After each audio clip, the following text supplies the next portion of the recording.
Yeah, okay, cool. Awesome. Welcome back to Metal Messiah Radio. You're listening to The Power Slaves with Toby and Lori, and we are delighted to have Jan Bunning with us with Paragon, and we got a chance to talk with him about their new album, their 12th full-length album for Controlled Demolition. Welcome, Jan. Well, hi, hi, USA. So, yeah, you just said that you finished shooting on a video. Tell us a little bit about that.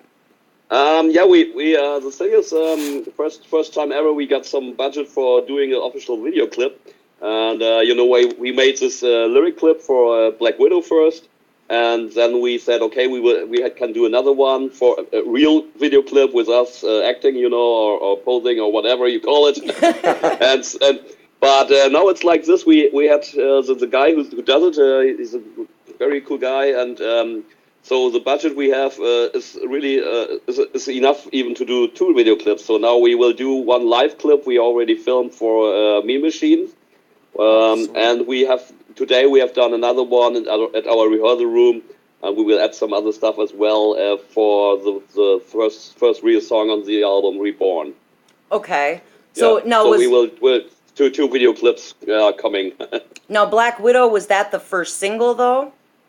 Yeah, sure. That was the first single that with a video with a lyric video, with only just the lyrics animated a little bit. So that was a real video clip in the classic sense, Excellent.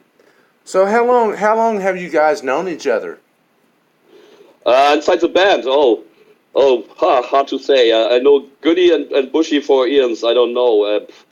I think I know Bushy already since Paragon started. When him and me were not in the band, even. I think I know him since the '80s or something like that. Oh wow. Or a singer. Goody maybe a little bit later. I think I got to know him when I joined Paragon. I saw him in the Hamburger scene, but I didn't talk to him as far as I remember. So I know him since the mid '90s. Jan, he joined. Oh man, also I think in 2012 or something like that. Since that about. He was a long Paragon fan for years already. So when he joined us, he knew all the stuff already. It was very funny in a way. But that helps. And yeah, of course. And Sören, our drummer, I know him since he joined. I didn't see him before. He's the youngest of us. He's only I don't know 32 or 33 or something. So he's the youngest guy in the band, and I know him since he joined us. Well, I must say, as you know, Jan, I'm a fanboy at heart with you guys. All right. When I first found you guys, I think I'm trying to remember, but I can't remember right off what date it is, but I know that I've been following you guys ever since. What y'all guys have done, what you're doing now, and I must say, it's fan-fucking-tastic. I give him a lot of crap that everything he likes sounds like Paragon, and if he finds a new German band, I'm like, oh, I bet it sounds like Paragon. Everything is Paragon in his world, and it's become kind of an internal joke, and even on our show, it's like, cool. Paragon, but he's been through the moon excited about the new album, and then when he found out he got to talk to you, he was been pretty excited. Yeah, cool, no problem. He wants to know where originally did the name Paragon come from? Where did you guys come up with that name? The name? That's a hard question, to be honest. The guy who founded the band, Martin Christian, the guitar player, he is still with us in a way, because he wrote a lot of songs on the new album, and then he recorded some stuff on the new album, or most of it, and of his songs. And his mother is born in England, or his father, I think his mother is from England. Okay. And as far as I remember, he said sometime there was a train station which was called Paragon. I really don't know 100%, wow. But that's what I remember what he did say to me someday. Oh, that's cool. That is cool. But I don't. It's not. I'm not sure about that 100%. So I don't know. It's always a good question to ask, though, because sometimes people's bands' names are really kind of obscure, and sometimes they're really straightforward. Yeah, that's true. Yeah, that's true. Yeah, we don't have such a classic name like I don't know like Wizard or something. Now, how has your music evolved since you formed Paragon? Oh, the thing was when I joined the band, I just left my that was a very funny thing, I was at the time before I joined Paragon, I was in the studio with my old band, and it all went down because it was only about drinking and party and everything, and we were in the studio, and I was the only guy who finished all this stuff, the others were just wasted, and so I came home and said, oh, I don't want to do this anymore. That's not fun anymore. Right. And so the evening I came home from the studio, I went into my room and I put on the answering machine, and Martin did call me and said, hey, here's Martin from Paragon, I need a bass player, call me back. So and that's what is, this was it, because I knew the band before already, and I saw them a few times with their very first singer, and so it was very cool, because I really liked their stuff, I saw them in the different clubs here in Hamburg, and one time they even covered South of Heaven from Slayer. Very funny for a band like this. Cool. And so that was no question for me, So I called him back, and then we met with Bushy and then our old drummer, and and then we spoke about it. And he also, I don't remember if the second guitar player was already there. And then he spoke about that he has written some songs, The thing is, at that time, he was in the first incarnation of Paragon, They recorded this World of Sin album, and the label went bankrupt.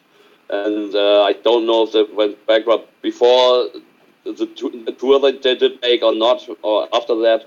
But then they toured with Tankard, and so they were frustrated, with everything, and said, "Oh, okay, we split up," Yeah. And more or less, and so Martin put the stuff on ice, but after half a year, like with every musician, you cannot stop with it, you have to go on. It's like an addiction, Oh yeah. And so he wrote new stuff, and said, okay, I want to do this, he even I don't remember. I think he even made some demos with Kai, the singer before Bushy, and and then he said, okay, I want to do this album. Maybe we just record it on ourselves, and so that's what we did. We went into the rehearsal room, rehearsed for 1 or 2 months, and then went straight into the studio to Harris Jones at that time. Neil Berlin, he had the Spider House studio, and recorded the stuff, and that's how it started for me, at least, Well, and then after that, then you kind of look for a new label, right?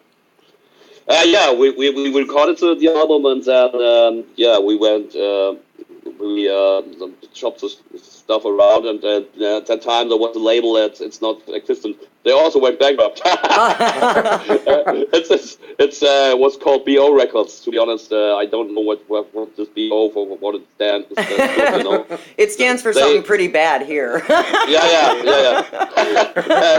That was what it, but it was not what it was not the intention. But anyhow, they signed us. And they did 2 albums with us, before they went bankrupt again. Well, and you're with Massacre now, so you don't have to worry about that. You're with a good label that's sure. going to take good care of you. We always had, we had. To be honest, we had after we the old label went away. We signed with Remedy Records, and Remedy Records at that time was really good. In a way, they had a lot of good bands on the label, like Storm Warrior, and also I don't know if you know them, the Dark Age, and so they really had good bands on the label, and they did a lot of stuff, But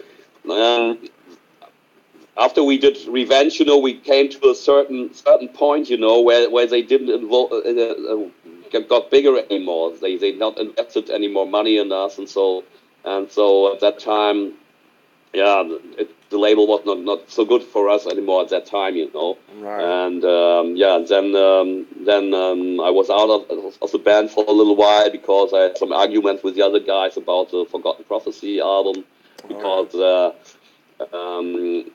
when we did Revenge, you know, that was the most perfect album we could do, from the songwriting, from the lyrics, from the sound, from the production. We said, okay, we have to find somebody else, you know, to produce the next album, because with Pete we have done everything. We need some fresh blood, you know. Yeah. And so, but we were so, in a way, you know, we were so naive, you know, to think that our live guys can recapture or can do a good studio sound, you know. And so we started to record the stuff with the guys who normally mix our live sound. And when I was sitting there, and I was like, hey man, this will be a disaster, you know. Oh, yeah. And it's already, when I was listening to the stuff in the studio, and they had no clue about anything, you know. I think both were no musicians, you know. They were only engineers, you know. And you know, you have to a producer, you know, should help you to stay, you know, relevant. The sixth member, but he's not involved in the band, you know. So he can say, hey guys, it's a cool riff, but it's not good enough. You have to make it different, you know, or this vocal line sucks, you know. Make something else from it, you know. And so, but they had no clue. They only could you know, only record us, and so and that was it, you know. And I already knew that it will be bad, you know, when I was sitting in the studio, and I said to Bushy and Martin at that time, and said, hey guys, that will not work out. We have to take the stuff we have recorded so far and then go straight to Mr. Pete Zirk again, and he has to rescue us, you know. Yeah. But they said, no, it's okay, blah blah, and so on. And I said, okay, I cannot stand behind this shit, you know. I'm out, you know. I made one last gig with them in Italy, you know, and then that was it, you know, at the time. Well, and sometimes you have to take that break, you know, and just kind of refresh, and then when you come back, then you're like, okay, we can do this again. Yeah, the thing is, you know, when we then I was out for one you know, I recorded the album, you know, but I don't want it to be on as credited for it, you know, right? Because I really hate it. I'm really, you know, in a way, you know, I like the album in the end, you know, not the style of it or anything, you know, but the songs are really good, you know. But you think it could have been better? Yeah, of course, for sure. You know, I'm very, very sure. You know, if Pete had done it, it would be one of the best albums. You know, there's so much good songs on it. Some arrangement could be made much better, and of course the sound and everything. You know, and it's the most bad produced album we ever did. You know, in my opinion. You know. They learned a little bit from it and went to a friend of ours, Uwe Lullis, who's playing for Accept now. Okay. And they did Screen Slaves, which has a much better sound, but the songs are not as good as on Forgotten Prophecies. But, you know, that album didn't sound so much like Paragon in a way. You know, it's a little bit in a totally different direction from the production here and the backing vocals and everything else. Right. And so, yeah. But at that time, we were already speaking, you know, at first we were a little bit angry at each other, of course. But after a year, everything was forgotten, you know, and then Martin already asked me again, hey, don't you want to rejoin? I said, yeah, sure, man. But at that time, you know, it was like this, that they didn't do too much gigs and everything else, and we had a really good time, you know, when Revenge came out. We toured in France, and so we sold a lot of records in France. Revenge is still our best-selling album so far. It was released in the USA as well from Magic Records, as far as I remember. Oh, it's a sub-label from Cleopatra Records. And, yeah.